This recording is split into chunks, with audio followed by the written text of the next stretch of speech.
پتہ یقیناً پھینکا گیا، اسمبلیاں تحلیل کرنے کے، ڈیزالو کرنے کی انہوں نے بات کی، کہا کہ صدر مملکت کو ایڈوائز بھیج دی گئی، یہ قوم کے نام پیغام بھی دیا کہ الیکشن کی تیاریاں کریں۔ کیسا دیکھتی ہیں اس خطاب کو آپ، ابھی جو مختصر خطاب ہوا ہے؟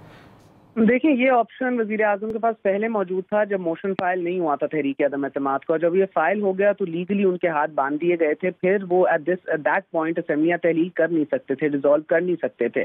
اس کے اوپر ایکٹیولی پہلے بات ہوئی تھی، پر جس طرح ہم بار بار ذکر کرتے ہیں کہ ٹائمنگ آف رہی ہے، مجھے لگتا ہے تھریٹ پرسیپشن بھی بہت لو ہے عمران خان صاحب کا، یا رہا ہے ایٹ لیسٹ اس پورے پروسیس کے اندر۔ تو جو تھریٹ آئی ہے یا جو ہم نے یک بعد دیگرے ایونٹس کو انفولڈ ہوتے دیکھا ہے، ان کو ٹائملی ہینڈل کرنا یا اس بلٹ کو ڈاج کرنے میں تھوڑی لیٹ ہوئی ہے حکومت۔ تو یہ بھی وہی والا بلٹ تھا، موشن فائل ہو گیا، ڈیزالو کر نہیں سکے۔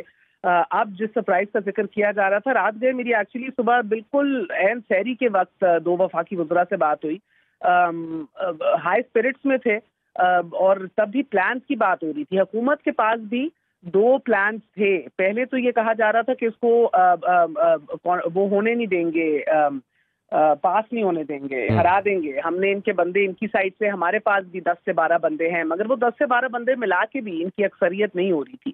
تو میں یہ سمجھنے سے قاصر تھی کہ اگر آپ کے پاس نمبر پھر بھی کم ہے ادھر توڑنے کے بعد، ورنہ آپ ادھر کا 20-22 بندہ توڑ کے لائیں تو کوئی بات بنتی ہے۔ اس ٹائم پہ اپنے منحرف اراکین بھی ادھر ہیں، اتحادی بھی ادھر ہیں۔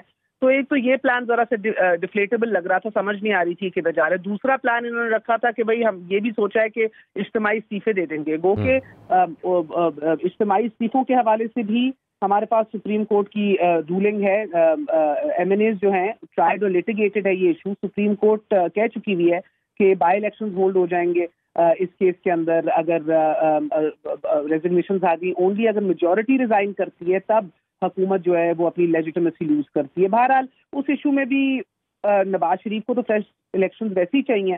تو پھر مجھے سمجھ میں یہ آئی رات گئے کہ جو کوئی راکٹ سائنس نہیں ہے، اگر آپ عمران خان صاحب سے واقف ہیں آپ کو سمجھ آتی ہے کہ ایسا ہی ہو سکتا ہے کہ وہ ہی ڈڈ ناٹ وانٹ کہ ان کا نام مورخ لکھے تاریخ میں as the first prime minister جس کو شکست دی گئی تھی ایک نو کانفیڈنس موو سے، ووٹ سے۔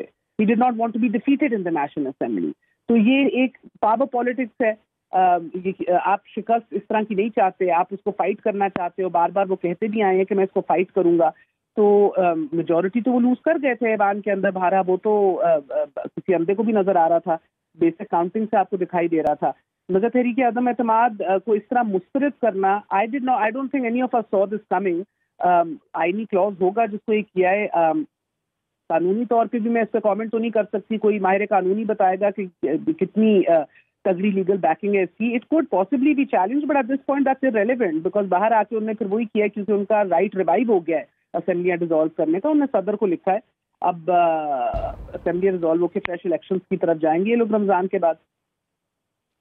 اچھا مہر صاحبہ، رات تک تو اس ساری سچویشن کو ایکسپیکٹ بھی نہیں کیا جا سکتا تھا اپوزیشن کی جانب سے۔ یہ جو ترپ کا پتہ اپوزیشن کے لیے، بالخصوص مسلم لیگ نون کے لیے، کتنا جو ہے وہ سرپرائز ہو سکتا ہے، کتنا بڑا، چونکہ باتیں ہو رہی تھی اچکن سلوانی کی، باپ پی ایم بیٹا سی ایم، اس طرح کی باتیں ہو رہی تھی۔ تو اس ترپ کے پتے سے جو ڈیزالو کرنے کی باتیں ہوئی ہیں اسمبلی، اس کے علاوہ جو تحریک عدم اعتماد مسترد کی جا چکی ہے، بالخصوص مسلم لیگ نون کے لیے کتنا بڑا دھچکا ثابت ہو سکتا ہے یہ؟